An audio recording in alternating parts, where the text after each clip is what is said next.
స్వరాష్ట్రకాంక్ష నెరవేర్చేందుకు ఉద్యమకారుల పోరాటం అజరామరం. మలివిడత పోరాటంలో ప్రతి ఘట్టం కీలకమైనదే. సాగరహారం, మిలియన్ మార్చ్, సకల జనుల సమ్మెతో తెలంగాణ రాష్ట్ర స్వప్నం సాకారమైంది. రోజుల పాటు జరిగిన సకల జనుల సమ్మెలో ప్రత్యేక రాష్ట్రకాంక్షను బలంగా చాటారు సింగరేణి కార్మికులు. నాటి సర్కార్ కేసులు పెట్టినా జడవకుండా పోరుబాట పట్టారు. స్వరాష్ట్రం సిద్ధించిన ఏళ్ల తరబడి కేసుల చుట్టూనే తిరుగుతూనే ఉన్నారు. సింగరేణి కార్మికుల పోరాటంపై హెచ్ఎంటీవీ అందిస్తున్న ప్రత్యేక కథనం. తెలంగాణ స్వరాష్ట్ర సాధనలో సింగరేణి కార్మికుల సమ్మెది ప్రత్యేక స్థానం. జేఏసీ పిలుపుతో కార్మికులు రోజుల తరబడి పనులు మానేసి సమ్మెకు దిగారు. నల్ల సూర్యులు పలుగు తట్ట కింద పడేశారు. ఒక్క బొగ్గు పెళ్ల సైతం బయటకు రాలేదు. కరెంటు ఉత్పత్తిపై ప్రభావం పడి కేంద్ర ప్రభుత్వంపై ఒత్తిడి పెరిగింది. ఒక దశలో సింగరేణి కార్మికుల సమ్మె తెలంగాణ సబ్బండ వర్గాలను ఏకతాటిపైకి తీసుకొచ్చింది. లాఠీ దెబ్బలు, పోలీసు నిర్బంధాలకు బెదరకుండా ప్రతి సందర్భంలో ముందుండి కొట్లాడారు. అలాంటి చారిత్రక సమ్మె జరిగి దశాబ్దం పూర్తయింది. 2013 సెప్టెంబర్ 13 నుంచి 35 రోజుల పాటు సింగరేణి వ్యాప్తంగా సకల జనుల సమ్మె జరిగింది.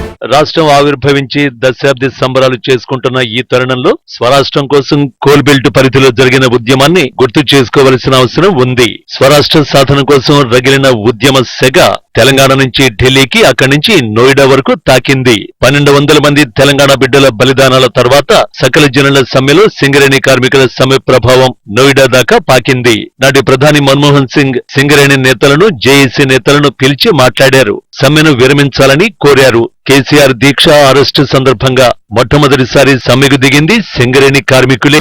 తెలంగాణ రాష్ట్రం ఏర్పాటు కోసం దేశంలోనే మొట్టమొదటి ప్రభుత్వ రంగ సంస్థ అయిన సింగరేణి కార్మికులు 35 రోజుల సుదీర్ఘ సమ్మెలో పాల్గొనడం చరిత్రాత్మకమే.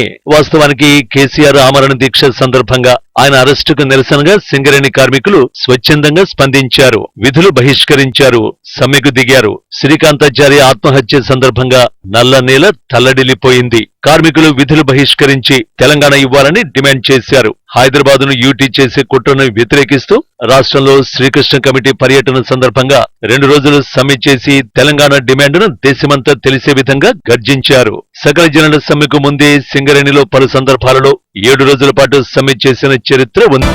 సకల జనుల సమ్మెతో కలుపుకొని తెలంగాణ రాష్ట్రం కోసం 42 రోజులు సమ్మె చేశారు నల్ల సూర్యులు. అధికారులు కూడా కార్మికుల వెంట నడిచారు, ఉద్యమంలో పాల్గొన్నారు, మద్దతునిచ్చారు. బొగ్గుగని కార్మికుల సమ్మె ప్రభావం దక్షిణ భారతం అంతటిపై పడింది.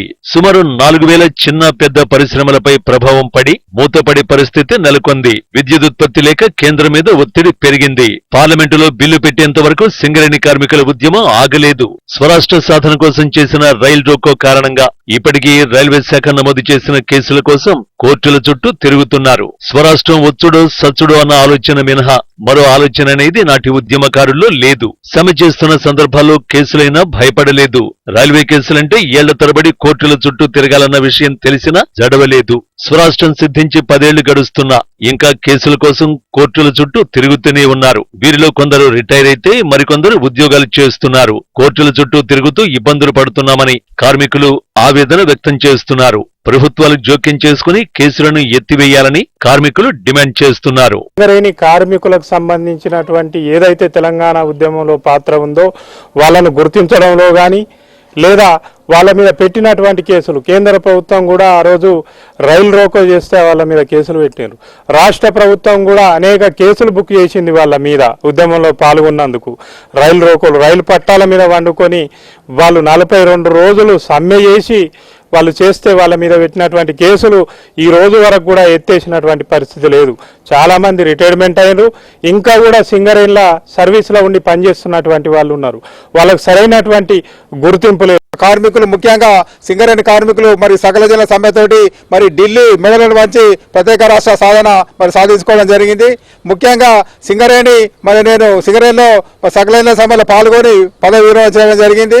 మరి పదవి విరమణ చేసిన క్రమంలో కూడా తెలంగాణ ప్రత్యేక రాష్ట్ర సాధన కోసం మరి ఎన్నో కేసులల్లో మరి జైల్లో పోవడం జరిగింది. మరి వందలాది కేసులు మా ఉద్యోగకారుల పైన మరి అప్పుడు ఉండేటువంటి సీమాంధ్ర ప్రభుత్వం మరి మోపినప్పటికీ కూడా మరి అనకగా తునకగా ప్రత్యేక తెలంగాణ రాష్ట్ర విధేయంగా పోరాటం చేసిన ఈ క్రమంలో మరి ఇప్పటి వరకు కూడా తెలంగాణలో ఉద్యమాల పార్టిసిపేట్ చేసిన ఉద్యమకారుల పైన మరి గతంలో బీఆర్ఎస్ ప్రభుత్వం కానీ టీఆర్ఎస్ కానీ ఇప్పుడు కొత్తగా రాష్ట్రంలో అధికారంలోకి వచ్చిన కాంగ్రెస్ పార్టీ కానీ మరి ఉద్యమకారుల మీద ఉన్న కేసులు ఎత్తివేయకపోవడం చాలా బాధాకరమైన విషయాన్ని ఈ సందర్భంగా మనం చేస్తా ఉన్నా. తెలంగాణ ఉద్యమ నేపథ్యం ప్రస్తుత పార్టీలకు తెలియంది కాదు. ఇక్కడి ప్రజలు ఎందుకు ఉద్యమించాల్సి వచ్చిందో నాడు కేంద్రంలోని కాంగ్రెస్ కి, నేడు అధికారంలో ఉన్న బీజేపీకి తెలిసిన విషయమే. సింగరేణి కార్మికుల విషయంలో కేంద్ర రాష్ట్ర ప్రభుత్వాలు ప్రత్యేక చొరవ తీసుకోవాల్సిన అవసరం ఉంది. ప్రభుత్వాలు తలుచుకుంటే కానిదేముంది.